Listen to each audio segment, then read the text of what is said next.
அனைவருக்கும் என் முதற்கண் வணக்கத்தை தெரிவித்துக் கொள்கிறேன். பெண்மையும் அதிகாரமும் அதை பத்தி தான் பேச வந்திருக்கேன்.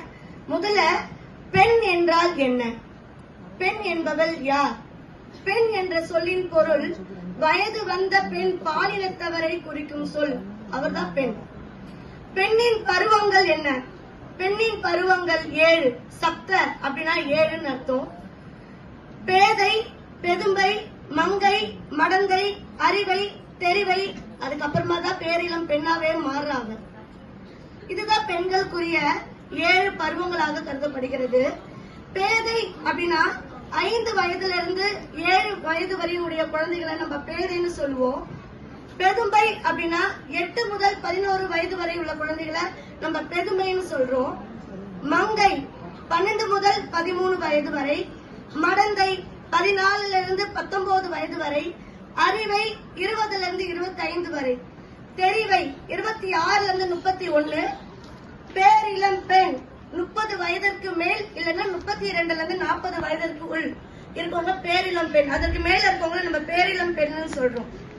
பெண்களும் அதிகாரமும் அப்படின்ற தலைப்புல பெண்களுக்கு முடிவெடுக்கும் அதிகாரத்தை உறுதி செய்ய வேண்டும். எல்லாருமே பெண்களுக்கு அதிகாரத்தை வழங்கணும்பா. அதனால நம்ம ஸ்ட்ராங்கா இருக்கணும். பெண்களின் வருமானத்தை அதிகரிப்பதும் மற்றும் பொருளாதார முடிவுகளில் பங்கேற்க வைப்பதும் ஊக்குவிக்கணும் அப்படின்றத நான் கேட்டுக்கிறேன். சமூகத்தில் சமத்துவ நிலையை உருவாக்கி தரணும். பெண்களுக்கு பாலின அடிப்படையிலான வேறுபாடு இன்றி ஆண் பெண் பாரபட்சம் பார்க்க கூடாது. ஆண்களுக்கு இணையாத அனைத்து வாய்ப்புகளுக்கும் பெண்களுக்கு வழங்க வேண்டும் என்று கூறுகிறேன். பெண்ணின் தன் நம்பிக்கை வளர்ப்பதற்கும் அவர்களுக்கு தேவையான திறன்களை பெறுவதற்கும் உதவ வேண்டும். பெண்களுக்கே உரிய சப்த சக்தினா 7 சக்திகள் இப்பதான் நான் சொல்லியிருந்தாங்க. கீர்த்தி, 2வதாக ஸ்ரீ, 3 வாக்கு, 4 நினைவு, 5 ஞானம், 6 தாங்கும் திறன், 7 மன்னிக்கும் குணம். இதுவே சப்த சக்தி என்று சொல்கிறோம். ஆக இந்த சப்த சக்திகளை கொண்ட பெண் ஆகிய நாம் இத்தகைய பெண்மைக்கே உரிய குணங்களை மேம்படுத்தி சப்த சக்தியின் வடிவில் தாய்மையின் அடையாளமாக மனித குலத்திற்கு நன்மை செய்து உலகத்திற்கு வழிகாட்ட வேண்டும் என்று கூறுகிறேன். சுவாமி விவேகானந்தர் சொன்னதை இங்க பதிவிடுறேன். சுய கட்டுப்பாடு அனைவருக்குமே அவசியம். ஆணை காட்டிலும் பெண்களுக்கு மிகவும் அவசியம் சுய கட்டுப்பாடு. ஒரு அணுவை எப்படி பாதுகாத்து பயன்படுத்துகிறோமோ அது போலதான் பெண்ணையும் பெண் சக்தியையும் மிக மிக ரொம்ப அதிகமா பாதுகாத்து அவங்களை ஆள வேண்டும்.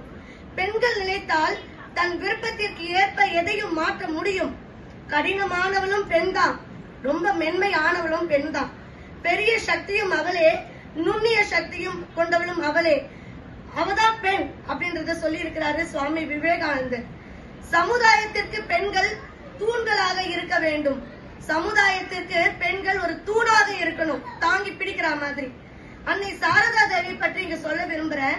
அன்னை சாரதா தேவி அம்மையார் மிகவும் அன்பானவள், கருணை உள்ளம் கொண்டவள், தூய்மையானவள். உன் உணவு எப்படியோ அப்படியே உன் ரத்தமும் அப்படின்னு சொன்னவளும் அவங்கதான். அன்னை சாரதா தேவி, இது சொன்னது சாரதா தேவி. ஒவ்வொரு பாரதிய பெண்மணியும் முழுமையான தாய்மை உணர்வை பெற்று தாய் நாட்டையும் கலாச்சாரத்தையும் காக்க பூமாதேவியாகவும் இல்லத்தரசியாகவும் அவதாரம் எடுக்க வேண்டும் என்று சகோதரி நிவேதித்தை கூறியதை நாம் சொல்லி கேட்டிருப்போம். இந்த வாய்ப்பை கொடுத்தமைக்கு இப்பள்ளியை சார்ந்த அனைவருக்கும் என் மனமார்ந்த வாழ்த்துக்களையும் நன்றியையும் தெரிவித்துக் கொள்கிறேன். பெண்ணாக இருப்பதற்கு பெருமைப்படுகிறேன். பெண்மையை தன் 2 கண்களை போல் காப்போம். பெண்கள் சமுதாயம் வளர்க, பெண்கள் சமுதாயம் வாழ்க என்று கூறி விடைபெறுகிறேன். நன்றி, வணக்கம்.